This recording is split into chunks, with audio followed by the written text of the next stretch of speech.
നമസ്കാരം. പിണറായിയും ഗവർണർ തമ്മിൽ ഇപ്പോഴും യുദ്ധത്തിലാണ്. കാരണം സിസ തോമസ് അത്രയ്ക്ക് വലിയൊരു ബോംബാണ് രാജ്ഭവനിൽ പിണറായിക്കെതിരെ നൽകിയിരിക്കുന്നത്. കാരണം സാങ്കേതിക സർവകലാശാലയിൽ നടന്ന അഴിമതികൾ അക്കമിട്ടുകൊണ്ടാണ് രാജ്ഭവനിൽ റിപ്പോർട്ട് നൽകിയത്. സിസ തോമസിനെ എങ്ങനെയെങ്കിലും മാറ്റാനാണ് പിണറായി വിജയൻ നോക്കുന്നത്. എന്നാൽ ഗവർണറാണെങ്കിൽ സിസ തോമസിനെ നിലനിർത്താനുള്ള നീക്കമാണ് ഇപ്പോൾ നടത്തുന്നത്. സിസ തോമസിനെ എത്രയും പെട്ടെന്ന് ഒഴിവാക്കാനുള്ള ഒരു ശ്രമം സർക്കാരിന്റെ ഭാഗത്ത് നിന്നുമുണ്ട്. അതിനുവേണ്ടി ഒരു ഓർഡിനൻസ് സർക്കാർ പാസാക്കി രാജ്ഭവനിൽ അയച്ചിട്ടുണ്ട്. അതിൽ ഗവർണർ ഒപ്പിടുമോ എന്നാണ് രാഷ്ട്രീയ കേരളം ഉറ്റുനോക്കുന്നത്. അതിൽ ഒപ്പിടാനുള്ള സാധ്യത ഇല്ല എന്നാണ് പുറത്തുവരുന്ന വിവരം. ഡിജിറ്റൽ ശാസ്ത്ര സാങ്കേതിക നൂതന വിദ്യാ സർവകലാശാലയുടെ വൈസ് ചാൻസലറെ നിയമിക്കുന്നതുമായി ബന്ധപ്പെട്ട് 2021 സർവകലാശാല നിയമത്തിലെ വ്യവസ്ഥകൾ ഭേദഗതി ചെയ്യുന്നതിനുള്ള കരട് ഓർഡിനൻസിന് മന്ത്രിസഭ അംഗീകാരം നൽകിയത് ഇതിനുവേണ്ടിയാണ്. ഈ ഭേദഗതി ഓർഡിനൻസ് ആണ് രാജ്ഭവനെ ചൊടിപ്പിച്ചത്. ഗവർണറുമായി സമവായമുണ്ടാക്കാൻ സർക്കാർ ശ്രമിക്കുന്നുണ്ട്. ഇതിനിടെയാണ് ഓർഡിനൻസ് വരുന്നത്. പരമാവധി നിയമപരിശോധനകൾ നടത്തിയാകും ഈ ഓർഡിനൻസിൽ ഗവർണർ ഒപ്പിടുക.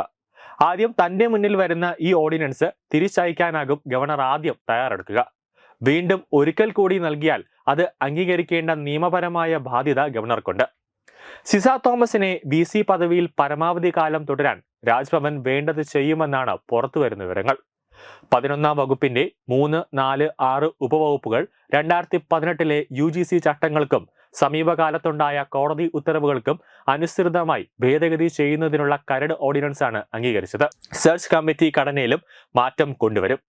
ഓർഡിനൻസ് വിളംബരപ്പെടുത്താൻ ഗവർണറോട് ശുപാർശ ചെയ്യാനും മന്ത്രിസഭാ യോഗം തീരുമാനിച്ചിട്ടുണ്ട്. ഓർഡിനൻസിൽ ഗവർണർ ഒപ്പിടുമോ എന്നതാണ് ഇനി നിർണായകമാകുക. സുപ്രീം കോടതി വിധിയുടെ പശ്ചാത്തലത്തിൽ ഡിജിറ്റൽ സർവകലാശാല VCയായി സർക്കാർ പാനൽ തള്ളി ഗവർണർ കഴിഞ്ഞ ദിവസമാണ് ഡോക്ടർ സിസ തോമസിനെ നിയമിച്ചത്. 6 മാസത്തേക്കാണ് നിയമനം. സ്ഥിരം VCയെ ഉടൻ തന്നെ നിയമിക്കണമെന്ന് സുപ്രീം കോടതി വ്യക്തമാക്കിയിരുന്നു.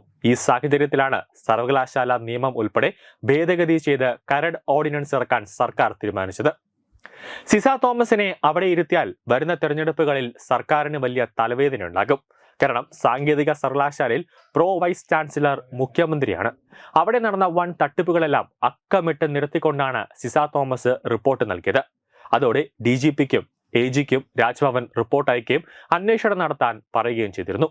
അതുകൊണ്ട് സിസ തോമസിനെ മാറ്റി സർക്കാരിന് ഇഷ്ടമുള്ള ഒരു VCയെ അതും നിയമം പരാമർശിക്കുന്ന രീതിയിൽ നിയമിക്കാനാണ് സർക്കാരിന്റെ ലക്ഷ്യം.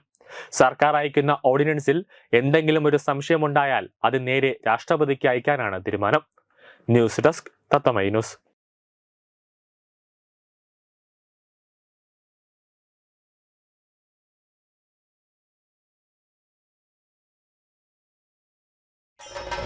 ഭാരതത്തിലെ അതിപ്രശസ്തമായ ക്ഷേത്രങ്ങളിലേക്ക് മലയാളം ന്യൂസ് നെറ്റ്വർക്ക് സംഘടിപ്പിക്കുന്ന ആധ്യാത്മിക യാത്രകൾ. പ്രമുഖ ട്രാവൽ ഏജൻസിയായ യാത്രാനന്ദയുമായി ചേർന്ന് മലയാളം ന്യൂസ് നെറ്റ്വർക്ക് ഒരുക്കുന്ന യാത്രയിൽ ചുരുങ്ങിയ നിരക്കിൽ നിങ്ങൾക്കും പങ്കാളികളാകാം. ഭാരതത്തിലെ പ്രമുഖ ശക്തിപീഠമായ അസമിലെ കാമാഖ്യ ക്ഷേത്രത്തിലേക്കാണ് ആദ്യ യാത്ര. കാമരൂപമെന്ന് കാളിദാസനും പ്രാഗ്ജ്യോതിഷപുരമെന്ന വ്യാസനും വിളിച്ച അതിമനോഹരമായ സംസ്ഥാനമാണ് അസം. സമമായി മറ്റൊന്നില്ല എന്നാണ് അസമിന്റെ അർത്ഥം. ബ്രഹ്മപുത്ര നദിയും ഹിമാലയവും ദൃശ്യചാരുത കൊണ്ട് അനുഗ്രഹിച്ച അസമിലെ കാമാഖ്യ ഇന്ത്യയിലെ തന്നെ ഏറ്റവും പ്രധാനപ്പെട്ട കാളി ക്ഷേത്രങ്ങളിലൊന്നാണ്. കാമാഖ്യ ക്ഷേത്ര സന്ദർശനത്തിന് ശേഷം കിഴക്കിന്റെ സ്വിറ്റ്സർലാൻഡ് എന്നറിയപ്പെടുന്ന മേഘാലയയിലെ ഷില്ലോങ് നഗരവും ചിറാപുഞ്ചിയും അതിമനോഹരമായ മഴക്കാടുകളും ഹിമാലയൻ കാറ്റ് ചൂളം വിളിക്കുന്ന താഴ്വരകളും മേഘങ്ങളെ ഉമ്മവയ്ക്കുന്ന ചെറുകുന്നുകളും കണ്ണാടി പോലെ ജലമൊഴുകുന്ന ഉമയാങ് നദിയും സന്ദർശിക്കുന്നു. ജീവിതത്തിൽ ഒരിക്കലെങ്കിലും കണ്ടിരിക്കേണ്ട ഈ അത്ഭുത ലോകത്തിലേക്ക് നിങ്ങളെ സ്വാഗതം ചെയ്യുന്നു. വിമാന ടിക്കറ്റും ചിലവുകളും ഉൾപ്പെടെ 65,000 രൂപ ചിലവ് വരുന്ന ഈ പാക്കേജ് 59,000 രൂപയ്ക്ക് മലയാളം ന്യൂസ് നെറ്റ്വർക്ക് നിങ്ങൾക്ക് ലഭ്യമാക്കുന്നു.